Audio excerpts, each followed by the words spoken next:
But I want to hear more on the other side. Like, I mean, I think since both sides of suffering, it's never like, you know, one side is always right. I think that Israel could be hurt too by Palestine. So I was wondering what your view is in terms of like what Palestine has done wrong for Israel, because, you know, I don't think any one nation would just attack another just for the heck of it. So I guess to even out like what the speech is, because the speech is mainly about Israel, but I guess like a lot of the sentiments are almost making Palestine like the ultimate victim, which it is in some sense, but so is Israel. So I guess more on Palestine and what it may have done wrong through this whole conflict. You know, that's a fair question, and in perfect honesty, I'm not sure I'm the best person to make that sort of case. And I wasn't invited here to make that case. There should be other people who are invited here to make that case. And then, as you know, John Stuart Mill says in On Liberty, each side comes out under its own colors. You hear the two sides battle it out, and then you decide for yourself. But you have to recognize, which is only a fair thing for me to acknowledge, that I would probably make the weakest best case, you know, for Israel. So I'm not the best person qualified to do it. But I do have a problem with one of your formulations, and the formulation, it's constantly repeated, not just by you or other members of the audience, but it's typically repeated, this notion of, you know, a presentation that's imbalanced, and its question is it imbalanced because of the messenger, or is it imbalanced because of the message? So I mentioned already to you the International Court of Justice, so let me give you two examples very quickly, and allow you again to use your judgment about the question of balance and whether I'm not balanced or whether the record is not balanced. So let's take the case of resolving the conflict. That's why most people are here, presumably. They don't want the bloodshed to continue, and they don't want the suffering to continue. And even though I don't think the suffering is equal on both sides, I think we're heading in a direction where Israel may be really headed towards self-destruction. It is pretty terrifying where things are now headed. So we should be all interested, focused on trying to resolve the conflict. Everybody knows in this room that there are four what are called final status issues, the issues that have to be resolved to end the conflict. And the final status issues are number 1, borders, number 2, Jerusalem, number 3, settlements, and number 4, refugees. Those are the final status issues. Once those issues are resolved, the conflict is resolved. And we're constantly told in the media, we're constantly told even in a college classroom, we're told these issues are very controversial. These are controversial issues. The issue of borders, it's very controversial. Settlements, very controversial. East Jerusalem, very controversial. And God only knows how controversial the right of return, the refugee question is. But then when you look at the respected bodies in the world, they're not very controversial at all. So you take the case of the 4 final status issues and you turn to the highest judicial body in the world, the International Court of Justice, July 2004. It rendered an opinion on 3 of those 4 issues. Number 1, the issue of borders. The International Court of Justice said that under international law, there can't be any question. In fact, it's called, the fancy term is, it's a peremptory norm of international law, that it's inadmissible to acquire territory by war. Israel acquired the West Bank and Gaza in the course of a war, and therefore under international law, Israel has no title to the West Bank or Gaza, not 1 inch of the West Bank or Gaza. And the International Court of Justice said the West Bank and Gaza are, quote, occupied Palestinian territories. Next, the question of East Jerusalem. The International Court of Justice said East Jerusalem was acquired in the same way as the West Bank and Gaza. It was acquired in June 1967. Under international law, it's illegal to acquire territory by war. Israel has no title to East Jerusalem. East Jerusalem is occupied Palestinian territory. Next, the question of the settlements. I already went through with you the position of the International Court of Justice. So on 3 of the 4 issues, the International Court of Justice clearly ruled. But you may say, you would have an argument, it would be tenable, it would be plausible. You might say, well, maybe it was a close vote. But if you read the decision of the International Court, or I should say the advisory opinion of the International Court, on those particular issues, there wasn't a single dissent. Even Thomas Bergenthal, the American judge, who dissented on the ultimate question and the legality of the wall that Israel is building, on the question of the settlements, Jerusalem, and the West Bank and Gaza being occupied Palestinian territory, he wrote a very detailed, what he called, declaration expressing his disagreement with the majority on the court. The vote was 14-1.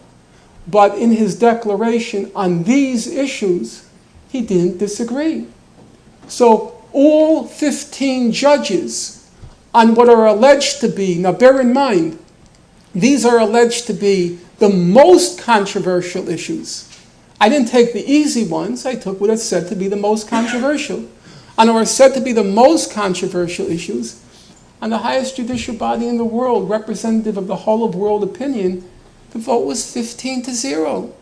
That's not close. Now, are they being imbalanced? Or is the law so crystal clear on these issues? You know, right now I'm reading this 1,000-page book by an Oxford or Cambridge professor, I don't know, James Crawford, on the creation of states and international law.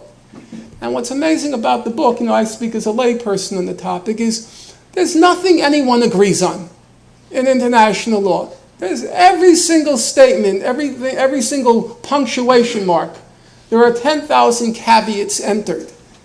And then it's kind of amazing when you come to the Israel-Palestine conflict, where lawyers in general can't agree on anything. But on these particular issues, there's just a consensus. You know, it's redundant to say complete consensus, because consensus means complete. But there's just a consensus. There's no disagreement on even the most controversial issues. Then you come to the question of the refugees. Well, it wasn't relevant to the court's advisory opinion, but the major human rights organizations have issued opinion papers on it. Amnesty International, Human Rights Watch in 2000 and 2001, they issued opinion papers. And both of them said there can't be any question under international law that the Palestinian refugees and successive generations which have maintained genuine links to the land, they have the right of return. It's just not controversial under international law. The most controversial, allegedly most controversial questions. Then you turn on how to settle the conflict.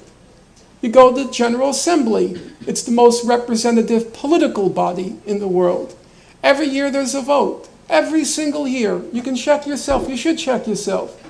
The resolution is called Peaceful Settlement of the Palestine Question. Every single year there's a vote in the General Assembly. And the vote's the same every year. This past year the vote was 164-7. The whole world on one side, the United States, Israel, Nauru, Palau, Micronesia, and the Federated States and the Marshall Islands on the other side. That's the vote. Now, some of you are wondering what's Nauru, Palau, Micronesia. Actually, in that book I was reading, The Creation of States in the World, these places get several mentions. So the tiniest countries in the world, there's Palau and Nauru and the Federated States of Micronesia. Actually, if you take all the countries which descend, apart from the United States and Israel, I did a little simple calculation, they could all fit into Yankee Stadium. The entire populations come to about a little under 120,000. And there are 6 billion people in the world. And about 120,000 disagree. Now, yes, it's imbalanced, because this whole conflict is so imbalanced. It's really going to be a kind of wonder. One day people are going to look back and are really going to be perplexed at what is happening here. I was saying to a young man, it's a very sobering thing. I first got involved in 1982, and now I have, depending on how you look at it, I've squandered my entire life trying to master every single fact about this tiny pinprick on the world's map. And a conflict which is just so uncomplicated by the conventional standards of the world in which we live. It doesn't even raise any questions of any intellectual interest. It does not. The consensus is so broad, the consensus is so deep. It's not even intellectually interesting, though it's morally really quite painful to have to observe it. Because the bottom line is, people are suffering, and they're suffering terribly, for absolutely nothing. Really, absolutely nothing. There's a consensus out there how to resolve the conflict. The whole world agrees on it. Everybody's prepared. And Israel, backed by the United States, they're blocking it. And as they're blocking it, they're now leading us towards something which is really quite terrible. I mean, it's terrible already. But now we're headed towards something that really might be terrible. A war in which the United States, Iran, and Syria might be dragged in. And even short of them being dragged in, Israel's promising to do to Lebanon what it did to Gaza. Is that right? Is it right to do it to that country? Israel invaded in 1978, Operation Litani, killed between 1,000 and 2,000 Lebanese. Invaded again in 1982, June 1982. By the time it left in September, it had killed between 15 and 20,000 Lebanese, Lebanese and Palestinians, overwhelmingly civilians. 1993, it attacks Lebanon again, Operation Accountability under Rabin. 1996, it attacks Lebanon again, Operation Grapes of Wrath under then Prime Minister Perez. Then it occupied Lebanon from 1983 to 2000, that brutal, cruel occupation of South Lebanon. Then 2006, which was just Gaza before Gaza, what they did in Lebanon.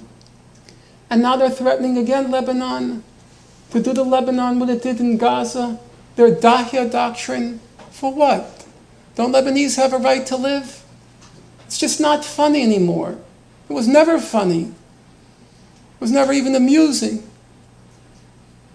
What's funny is trying to see people defend the absolutely indefensible and try to spin and concoct all sorts of theories and all sorts of demands, recognizing Israel as the nation state of the Jewish people, and everyone takes it very seriously. Does anyone even know what it means? Are there two people here, even from Yale's for Israel? If I were to hand out a piece of paper now and ask you, okay, in one paragraph, define what it means, I don't think there are even two people in this room who could agree. But yet now you're setting that as a condition to negotiate a settlement what no two Israelis agree on? It would be funny. It would be amusing. But what about the suffering of the people while this cruel game is going on? It's just wrong.